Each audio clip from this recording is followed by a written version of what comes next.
জুলাই হত্যাকারীদের দ্রুত বিচার নিশ্চিত করার পাশাপাশি জাতীয় ঐক্য ধরে রাখার আহ্বান জানিয়েছেন বিএনপির চেয়ারপারসন ও সাবেক প্রধানমন্ত্রী বেগম খালেদা জিয়া।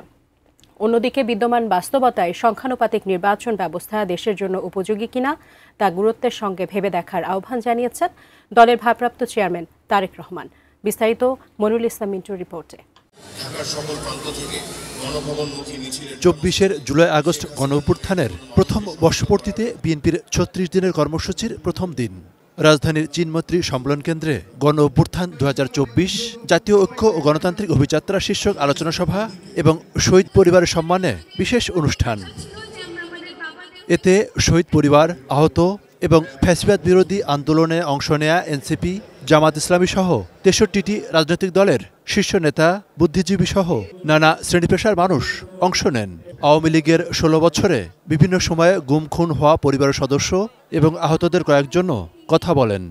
আয়না ঘরে গেছিলাম আমরা, তুলি ফুপ্পি, আখি ফুপ্পি, আমরা সবাই। সেখানে যাওয়ার পর আমি আমার নামটা দেখতে পারি। আমার বাবা কত কষ্ট করে আমার নামটা লিখছে, যে আমার সন্তানরা এভাবে প্রাণ দিল কেন, একজনেরও কোনো আমরা বিচার এই পর্যন্ত দেখতে পাই না। শহীদ আবু সাইদ বুক পাতিয়ে পেশাজীবী দলবল নির্বিশেষে সকলের এই সাহস জুগিয়েছিল। অনুষ্ঠানে বেশিরভাগ রাজনৈতিক দলই জাতীয় ঐক্যের আহ্বান জানিয়ে বক্তব্য রাখেন। বাংলাদেশে গুন্ডামি, পান্ডামি, জবরদখল, হাইজ্যাক, গুম খুন এই পদ্ধতিতে যেতে চাই না, সেই ব্যাপারে ঐক্যবদ্ধ হতে চাই। বিএনপির ভারপ্রাপ্ত চেয়ারম্যান তারেক রহমান পুরোটা সময় ভার্চুয়ালি যুক্ত ছিলেন। ক্ষমতায় গেলে শহীদদের অবদান বিশেষভাবে স্মরণ করা হবে বলেও জানান তিনি। জনগণের রায় বিএনপি রাষ্ট্র পরিচালনার দায়িত্ব পেলে শহীদদের প্রতি শ্রদ্ধা জানিয়ে দেশের বিভিন্ন স্থাপনা, সড়ক কিংবা গুরুত্বপূর্ণ প্রতিষ্ঠানের নামকরণের ইচ্ছে আমাদের আছে। তারেক রহমান বলেন, সব রাজনৈতিক দল নির্বাচনের দাবি তুলেছে। এই মুহূর্তে জনগণের ঐক্য বেশি জরুরি। সংখ্যানুপাতিক পদ্ধতিতে জাতীয় নির্বাচনের চেষ্টা নিয়েও প্রশ্ন তোলেন তিনি।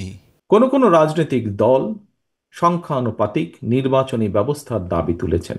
সংখ্যানুপাতিক নির্বাচনী ব্যবস্থার আড়ালে পুনরায় দেশের রাজনীতিতে নিজেদের অজান্তেই পতিত, পরাজিত, পলাতক ফ্যাসিস্ট অপশক্তির পুনর্বাসনের পথ সুগম করে দেওয়া হচ্ছে কিনা, এই বিষয়টিও আমাদের প্রত্যেকের অত্যন্ত সিরিয়াসলি ভাবা দরকার। প্রধান অতিথির বক্তব্যে বিএনপি চেয়ারপারসন বেগম খালেদা জিয়া জুলাই গণঅভ্যুত্থানের শহীদদের আন্তরিক শ্রদ্ধা জানিয়ে বলেন, নতুন করে বাংলাদেশকে গড়ার সুযোগ সৃষ্টি হয়েছে। দ্রুত বিচারের ব্যবস্থা ও রাষ্ট্রীয় স্বীকৃতি নিশ্চিত করতে হবে। বীরের এই রক্তস্রোত, মায়ের অশ্রুধারা যেন বৃথা না যায় তা নিশ্চিত করতে হবে। ঐক্য বজায় রাখতে হবে। মনিরুল ইসলাম মিন্টু, 18 নিউজ, ঢাকা।